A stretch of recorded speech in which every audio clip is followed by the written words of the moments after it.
നന്നായിരിക്കുന്നു. പാറ വക്കീലാണെന്ന് അറിയാമായിരുന്നു, പക്ഷെ പാര വക്കീലാണെന്ന് ഇപ്പോഴാ മനസ്സിലായത്. പാറയുമല്ല പാരയുമല്ല, പീറ വക്കീലാടാ പുല്ലേ. Good morning. അയ്യോ, ഇതാരും വക്കീലോ? കോടതിയിലേക്ക് പോകുന്ന വഴിയാ. സന്ധ്യയ്ക്ക് കുറച്ച് ബുക്സ് കൊടുക്കാനുണ്ടായിരുന്നു. Very good books, you know. Sandhya രാവിലെ തന്നെ കോളേജിലേക്ക് പുറപ്പെട്ടോ? ഇതാ എൻട്രൻസ് ഗൈഡാ, ഫ്രണ്ട്സിന് ഉപയോഗപ്പെടും. വലിയ വലിയ പുസ്തകങ്ങളൊക്കെ പഠിപ്പിച്ച് ഇവിടെ ഡാക്ടർ പരീക്ഷയ്ക്ക് ഇരുത്താനുള്ള വാശിയിലാണോ വക്കീലെ? എനിക്ക് നഷ്ടമായത് സന്ധ്യയെങ്കിലും നേടട്ടെ.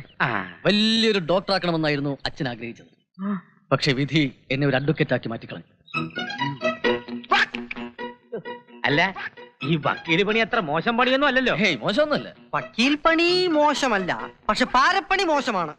എന്റെ ദൈവമേ, ഇവൻ ഇനി പോയില്ലേ? പോകാൻ തന്നെയാണല്ലോ വന്നത്. പാർക്കലാം.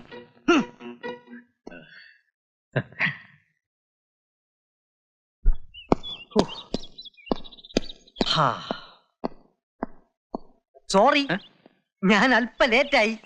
സാരല്ല, ഞാൻ തന്നെ അങ്ങ് തുടങ്ങി. ഇക്കണക്കിന് പോയാ ചിലപ്പോ ഇത് തന്നെ തൊഴിലാക്കേണ്ടി വരും. പാര, അസൽ പാര, വക്കീൽ പാര. അതെ, ഗോപാലൻ മുതലാളിയുടെ വീട്ടിലെ നിത്യസന്ദർശകനായ വക്കീൽ സന്ധ്യയെ ദത്തെടുക്കാൻ തയ്യാറായിരിക്കുന്നു. താൻ എന്തായി പറയുന്നത്? അതേടാ, എന്റെ ഈ തൊഴിൽ സത്യമായിട്ട് ഞാൻ എന്റെ കണ്ണുകൊണ്ട് കണ്ടതാ. എന്തുകൊണ്ടു? ഒരു കെട്ട് പുസ്തകങ്ങളുമായി അയാൾ അവളെ കാണാൻ വന്നു. ആ കറുത്ത കോട്ടിട്ട കാട്ടാളൻ അവൾക്ക് നൽകിയ പുസ്തകങ്ങളുടെ താളുകൾക്കിടയിൽ ഒരു പ്രേമലേഖനം ഒളിപ്പിച്ചിട്ടില്ലെന്ന് എങ്ങനെ വിശ്വസിക്കും? മുരളി, അനുഭവത്തിൽ നിന്നാണ് ഞാനിത് പറയുന്നത്.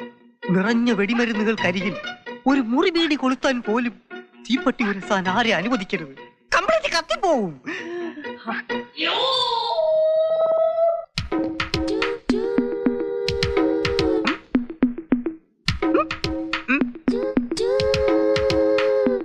എന്റെ പ്രവചനം എപ്പടി കൃത്യസമയത്തിന് അയാളുടെ എത്തിയില്ലേ?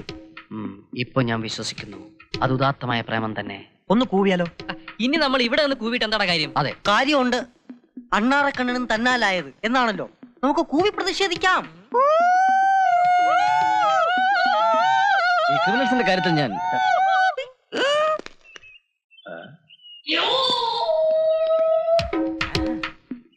പാര വക്കീലെ പഞ്ചാരയടി നിർത്തടാ, പാര വക്കീലെ പഞ്ചാരയടി നിർത്തടാ.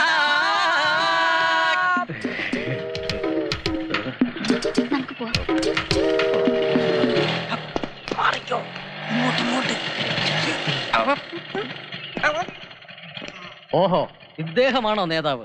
ബെസ്റ്റ് ഇദ്ദേഹം. കുഞ്ചു വിട്ടാടാ. കൂവി തോൽപ്പിക്കുന്നതല്ല കേമത്തം. കോഴിയെ കിട്ടാതെ വരുമ്പോ കുറുക്കന്മാരുടെ ഒരു തരം താണ പ്രതിഷേധായത്. സഹായിക്കട കുഞ്ചു. ഒക്കെ കേട്ടു. പാറവക്കീൽ, പാരവക്കീൽ, പഞ്ചാര വക്കീൽ. എന്താണ് പഞ്ചാര? അർത്ഥം നിങ്ങൾക്കറിയോ? പഞ്ചസാര. Yes, sugar. സംസ്കൃതത്തിൽ അതിന് ശർക്കര എന്ന് പറയും. അറബിയിൽ അൽസൊക്കർ, സ്പെയിനിൽ അസൂക്കർ, ഫ്രാൻസിൽ ഫുക്രി അഥവാ ശുക്രി. അപ്പോൾ മുക്രി? മുക്രി പള്ളി.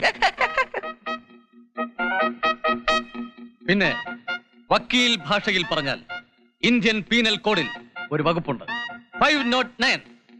ഒരു പെൺകുട്ടിയുടെ മാന്യതയെ ഭംഗപ്പെടുത്തണം എന്ന ഉദ്ദേശത്തിൽ എന്തെങ്കിലും പറയാനോ ശബ്ദിക്കാനോ പ്രവർത്തിക്കാനോ പാടുള്ളതല്ല.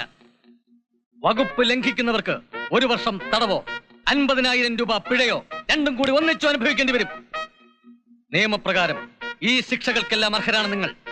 പക്ഷേ ഞാനിപ്പോൾ ആക്ഷൻ എടുക്കുന്നില്ല.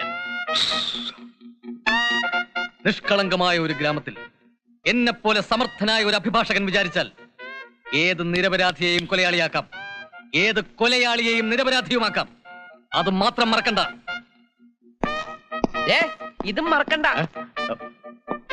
താങ്ക്സ്. എടുത്തോണ്ട് പോടോ കരിമ്പൂതമേ. എന്ത് നല്ല മനുഷ്യൻ.